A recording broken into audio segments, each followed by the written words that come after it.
ಅರಮನೆಯ ಬಳಿ ಕುಳಿತು ಅಲ್ಲಿರುವಂತಹ ಸೈನಿಕರೆಲ್ಲರಿಗೂ ಹೇಳ್ತಿದ್ದಾನೆ, ನೀವು ಸಹ ಧರ್ಮದಿಂದ ರಾಜ್ಯಭಾರವನ್ನು ನಡೆಸಿಕೊಳ್ಳಬೇಕು.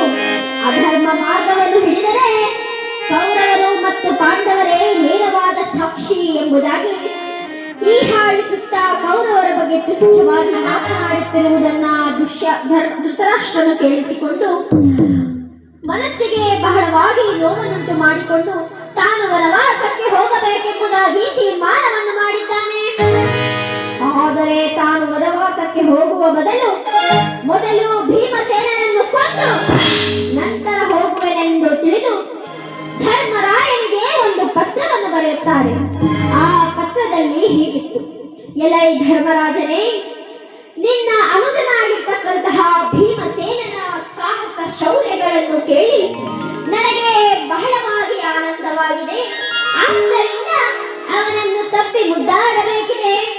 ಅವನನ್ನು ನನ್ನ ಅರಮನೆಗೆ ಕಳಿಸಿಕೊಡು ಎಂದು ಹೇಳಿದಾಗ ಈ ಪತ್ರವನ್ನು ಓದಿದಂತಹ ಧರ್ಮರಾಯನು ಶ್ರೀಕೃಷ್ಣ ಪರಮಾತ್ಮನಿಗೆ ತೋರಿಸಿದ.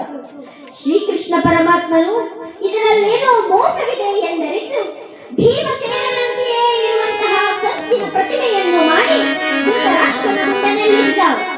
ಭೀಮಸೇನನನ್ನು ಅದರ ಹಿಂದೆ ನಿಲ್ಲಿಸಿದ.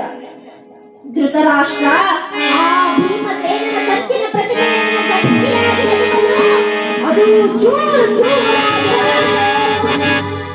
ಧೃತರಾಷ್ಟ್ರ ಹೇಳ್ತಾನೆ, ಎಲೆ ಭೀಮಸೇನನೇ, ಸತ್ಯಯ, ಇಂದು ನನ್ನ ಮನಸ್ಸಿಗೆ ನೆಮ್ಮದಿ ಉಂಟಾಯಿತು ಎಂದು ಹೇಳಿದಾಗ ಭೀಮಸೇನ ಹೇಳ್ತಾನೆ, ದೊಡ್ಡಪ್ಪ, ನೀವು ಕೊಂದದ್ದು ನನ್ನನ್ನಲ್ಲ, ನನ್ನಂತೆಯೇ ಇರುವಂತಹ ಕಂಚಿನ ಪ್ರತಿಮೆಯನ್ನು ಎಂದು ಹೇಳುತ್ತಾನೆ. ಇದಾದ ಕೆಲವು ದಿವಸಗಳ ನಂತರ ಧೃತರಾಷ್ಟ್ರನು ತಾನು ವನವಾಸಕ್ಕೆ ಹೋಗಲೆಂದು ತೀರ್ಮಾನ ಮಾಡಿದವನು ಧರ್ಮರಾಯನ ಬಳಿಗೆ ಬಂದು ಹೇಳುತ್ತಾನೆ. ಧರ್ಮರಾಯ ಎಷ್ಟು ಬೇಡ ಎಂದರೂ ಸಹ ಧೃತರಾಷ್ಟ್ರ ಕೇಳದೆ ಹೊರಟೇ ಅವನೊಂದಿಗೆ ವಿದುರನು ಮತ್ತು ಗಾಂಧಾರಿಯು ಸಹ ಹೊರಟಿರುವುದು. ಧರ್ಮರಾಯನು ಒಲ್ಲದ ಮನಸ್ಸಿನಿಂದ ಅವನನ್ನು ಕಳಿಸಿಕೊಡಬೇಕಾದ ಸಂದರ್ಭ ಬಂದಿತು.